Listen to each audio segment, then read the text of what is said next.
In this video, I'm going to teach you how to make your own podcast from scratch. So if you're looking to start your very first podcast, then this is the video for you.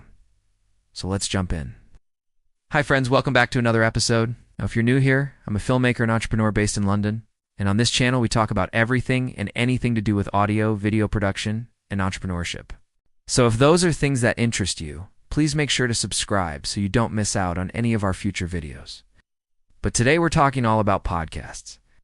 Now in this video, I want to talk about how to set up your very first podcast. So if you've always wanted to start your own podcast, maybe you're looking for a new hobby, maybe you're looking to build an audience or even monetize it one day, then this is the video for you.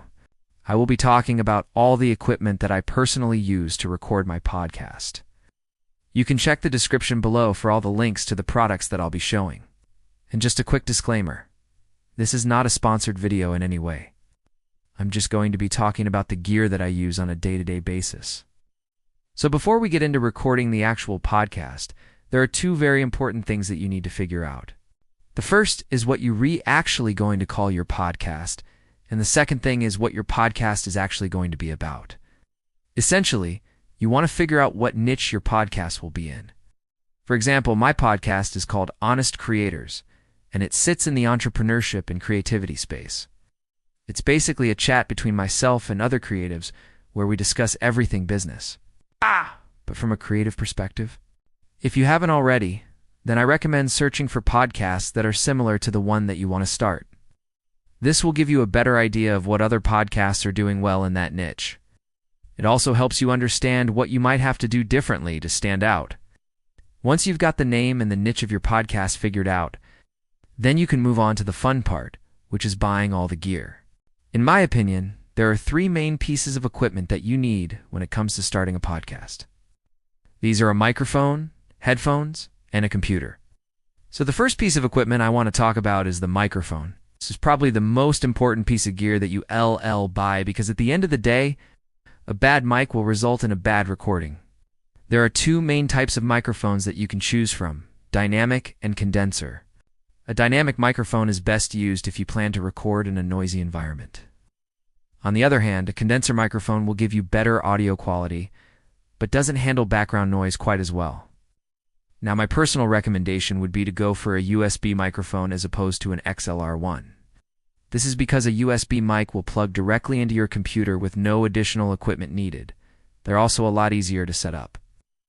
An example of a really good USB microphone is the Blue Yeti. It's relatively affordable, it's very easy to set up, and it sounds pretty good. The next piece of equipment is headphones. Now there's absolutely no point in buying a great microphone if you do and have any headphones to monitor. The audio as you re-recording, closed-back headphones are best used in a studio environment. Open-back headphones, on the other hand, are more suitable for at-home use. My personal favorite headphones that I use for voiceovers and editing are the Audio-Technica ATH S700BT. I love these because they're wireless, they're comfortable, and they sound great. However, if you're on a budget, then a good pair of wired headphones like the Audio-Technica ATH M20X would be a great alternative. Then the third piece of equipment is a computer. Any laptop or desktop computer will do. As long as it has a USB port, then you'll be able to plug in your microphone. Depending on what software you'll be using, you may also need a faster processor or more RAM. Okay, so now that you've got all your equipment, let's move on to recording your very first podcast. There are two main ways in which you can record your podcast. You can either do it remotely or in person. If you do a remote podcast, each person will need their own microphone and headphones. Then once you're on the call, you can start recording.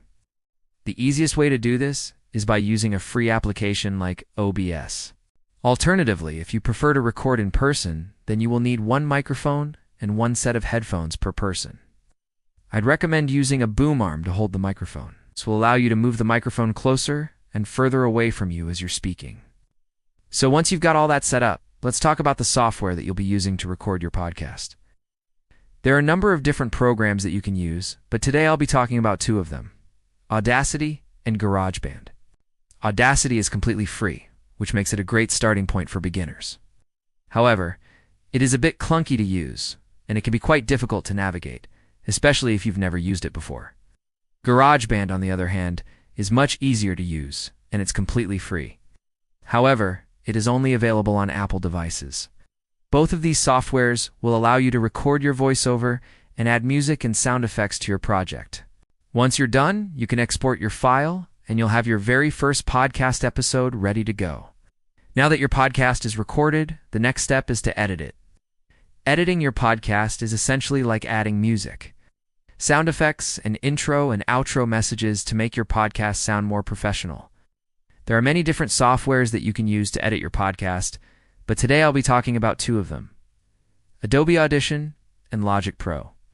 Adobe Audition is a paid software, but it is very industry standard, and it's used in most professional studios. Logic Pro, on the other hand, is completely free, and it's only available on Apple devices. Both of these softwares will allow you to cut, copy, and paste parts of your recording to make it sound more polished. Once you're done, you can export your file, and you'll have your very first edited podcast.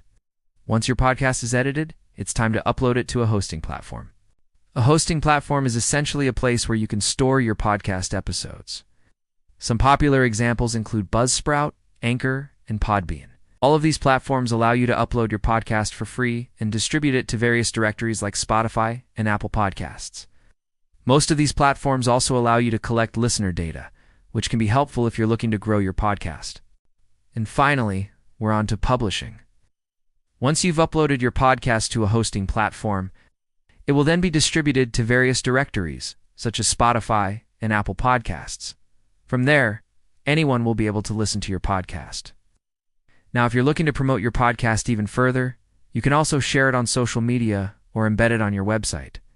So that's it. It's how to start your very own podcast. I know it seems like a lot of work, but trust me, it's so worth it. Starting a podcast has been one of the most rewarding things that I've ever done. Not only has it helped me grow my network, but it's also given me a platform to share my voice. If you're looking for a new hobby or a way to connect with others, then I highly recommend starting a podcast. Who knows? You might even make a few friends along the way. So, thank you so much for watching. Please make sure to subscribe and turn on notifications so you do and miss out on any of our future videos. And I'll see you guys next time.